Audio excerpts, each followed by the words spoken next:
गोशाला जमीरे श्मशान गृह निर्माण को विरोध हिंदू माने गो संपद को गोमाता भाव में पूजा करिथांती कारण गो दुग्ध पिलाठू बुढ़ा पर्यंत बंचिबा एवं बढ़िबारे सहायक होइताय।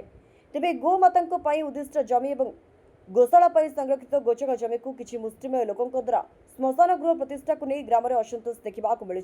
सूचना को प्रकाश बालेश्वर जिला बालियापड़ ब्लॉक जंभीराई पंचायत जंभीराई ग्राम गोशाला जमी श्मशान गृह निर्माण करा जाउछि।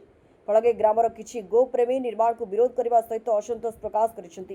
गोचारण पई उद्दिष्ट थिबा जमीर चारिपार्श्व लोकंक द्वारा दखल रे थिबा बेले ताको दखल मुक्त करबा परिवर्ते गोशाला जमीरे श्मशान गृह निर्माण फलगे गोमातांक अबाध चलाबुला एवं गोशाला पई व्याघात सृष्टि हेबो। तेबे तुरंत जमी उपरे श्मशान गृह निर्माण बंद पई ग्रामवासी बालियापड़ तहसीलदार गोष्ठी उन्नयन अधिकारी एवं जिलापाल ठगे लिखित अभियोग करिसेंति। 3 नंबर वार्ड रे गोटे गोरु चारण करिया पई गोटे जगह अछि जो जगहटा होची 4 एकर 26 डिसिमिल जगह से जगह रे वर्तमान समस्ते चारि पखरु घेरी नै जंती आ गोरु चरिया पई जगह नाही आ किछि मुष्टिमेय लोक से गुच्चर काढ़िया पई दउ नाहंती एवं से जगह रे किछि मुष्टिमेय लोक विभिन्न प्रकार श्मशान घर एवं पानी टांकी इत्यादि इत्यादि करचंती जहा फरे गोरु मानकर चारण करिया पई भूमि नाही।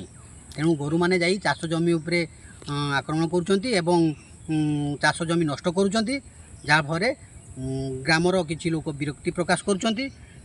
सरकार पाखरे आमर दाबी आमर जंभीराई पंचायत रे थिबा 3 नंबर वार्ड रे जो गो चारण करिया पई जो जगह अछि से जगहटा को काटी देले आमे विशेष भाव उपकृत होबो। बालेश्वर जिला को प्रभाकर मलिक को रिपोर्ट खोला खबर।